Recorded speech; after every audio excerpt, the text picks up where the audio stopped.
Hi, my name is George. In today's video, we're going to make a lower lingual holding arch. So this is going to be the model that we're working with. The first thing I'm going to do is trim the model and especially try to get closer to the band from the back here. I want to get within 1 millimeter of it so that when I start doing the wire bending, the plaster won't get in the way.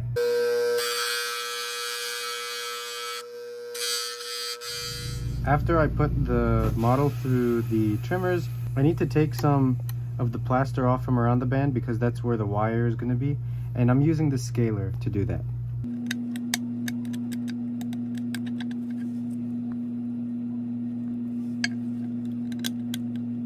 I just finished using the scaler, and now this is what it looks like after you shave off the plaster that's around the side. For the first part, which is wire bending, you're going to need this wire, which is 0.036 inches in diameter. Here's our model. 3-prong wire bender, bird beaks, wire cutters. I like to use this Sharpie to measure. Cut the wire to maybe like 4 inches in length.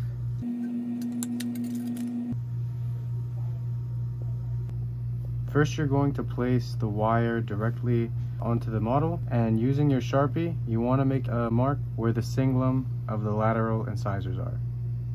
Using your bird beak wire bender, place it where the marks are and bend it 90 degrees.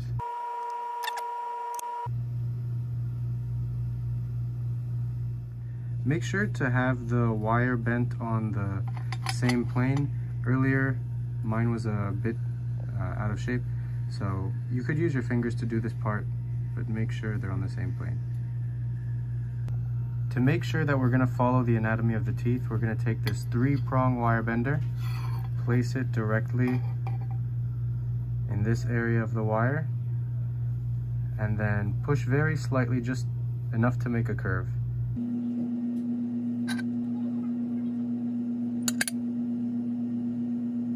At this point, after you've bent it, you want to make sure that when you place it back on the anterior teeth that it touches the central and lateral incisors. And as you can see here, it does.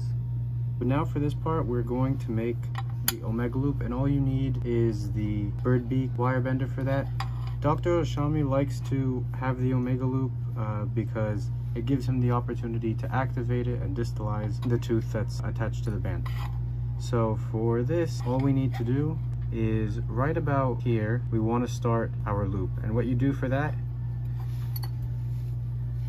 is you're going to want to make a little U shape in this plane of the band. To make the omega loop, we're going to use this bird beak, and with the flat end here, you can see there's a flat end and a round end. We're going to use the flat end to make a 90-degree turn down. Then we're going to use the round end to turn it around. And then when we want to bring it back to the same plane, we're going to use the flat end again. So let me just measure where I'm going to do that from. I want to do it around here, about a ½ centimeter away from the band. So I'm going to make a mark with my Sharpie. And again, I'm going to use this flat end here to make the bend. Now I use the round end.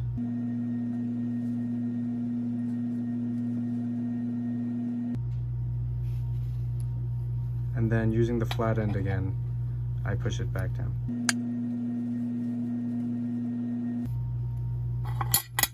This is what an omega loop looks like.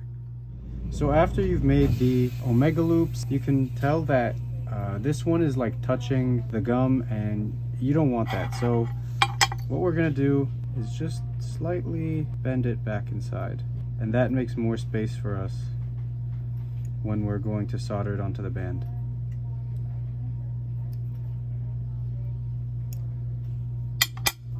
We've bent our omega loops inside, and now we have the lower lingual holding arch touching against the incisors. Now we check to see if the wire is parallel with the band. You can see that on my left side, they're parallel with each other. The angle of this wire is making a lot of contact with the surface area of this band.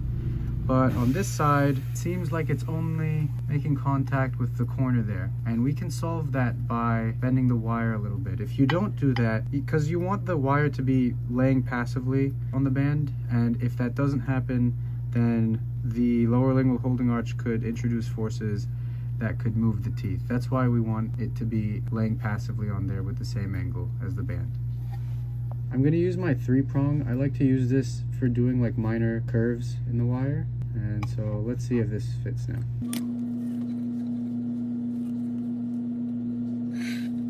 Okay, now I think that looks good. The end of this is touching all the incisors. The omega loops are not digging into the gums. The wire is parallel with the band here, and in here it's making a lot of contact with the surface of it. And so now you're ready to plaster and then solder the wire onto the band.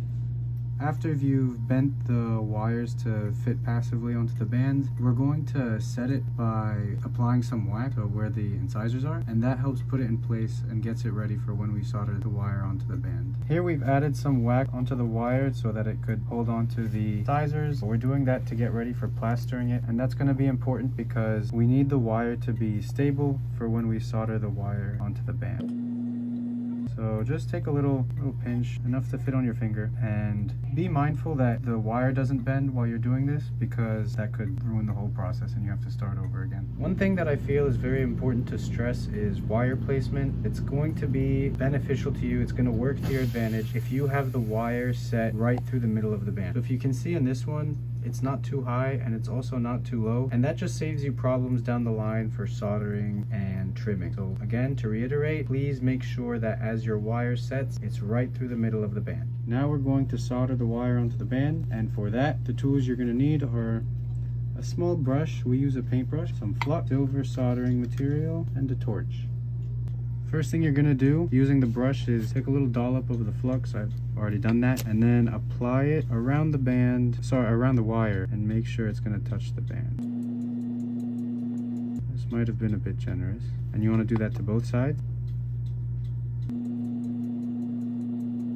What this does is, while you're heating it up, it's going to help guide the silver soldering material around the band. So using your torch, heat up the flux until you see that it's turned from white to clear. Don't keep the fire on it for too long because burning the band will hinder the structural integrity of it. Okay, now that I see that it's clear, I'm going to use the silver soldering material, and then I'm just going to dip some of the metal onto it.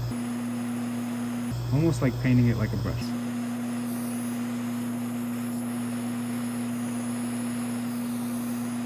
Try to do this until you stop seeing the outline of the wire. I'm gonna do the same thing again on this side, and before I do, again, I just want to note that having the model tilted downwards helps a lot because as you're pouring the silver soldering material on it, you want it to flow down. Any other way, it could possibly burn the wire, or it could have it flow in a direction that you don't want it to. So this way is optimal. Again, we're gonna wait till it turns clear. Now we see that it's getting clear, and I'm going to dip the soldering material on and then let it flow down. Remember to be mindful of the heat. You don't want it to burn the wire.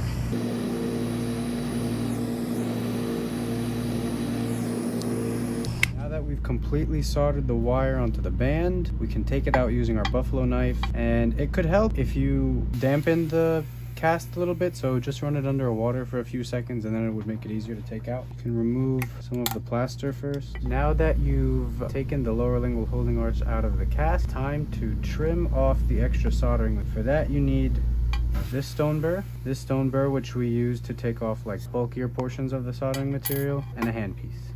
So I'm using this burr. This is taking off the bulkier parts. So again, we're going to put this on low speed and trim as much as we can.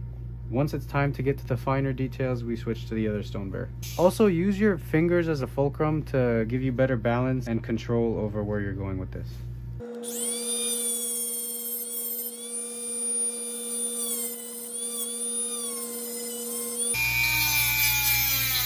Now we've taken off most of the bulky portion of the soldering material. You can see that from both sides here, which means now we're going to move on to step 2, which is using this burr inside of our handpiece. It's more of a flat one, and it gets the detailed surfaces and makes it look much more smoother.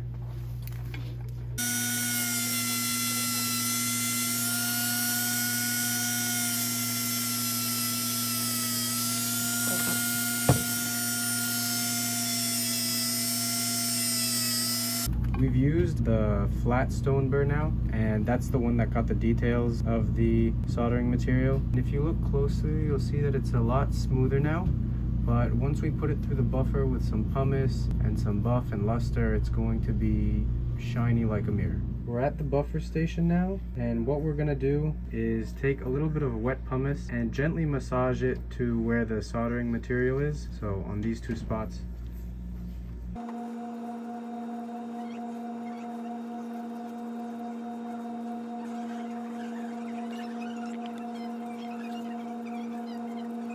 At this point, after you've massaged the band and the soldering material with the wet pumice, you can run it through the wheel of the buffer. So I'm going to turn this on now, and using two hands, I'm going to hold it under very lightly, because if you apply too much pressure, you could damage it by sending it flying through the little contraption thing here.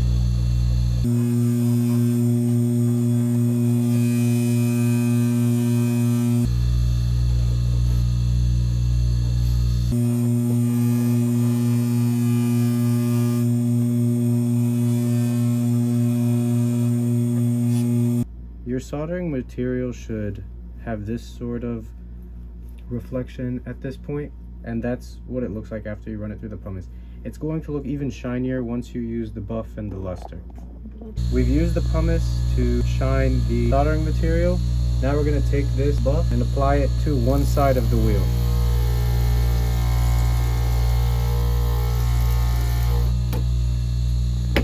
And now you could apply the appliance to that side of the wheel.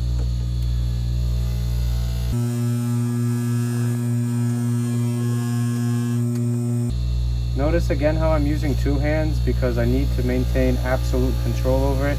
Otherwise, the appliance could fly away.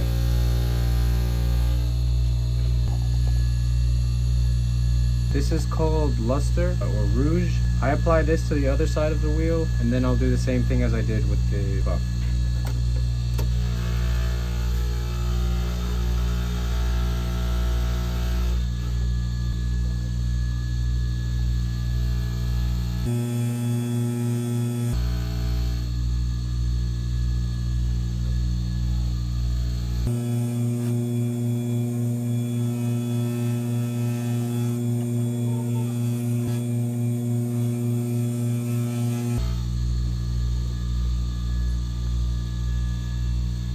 Our lower lingual holding arch is now done. After we've polished it and buffered it, you could see how shiny it is on all the soldering material surfaces. Now it's ready for delivery.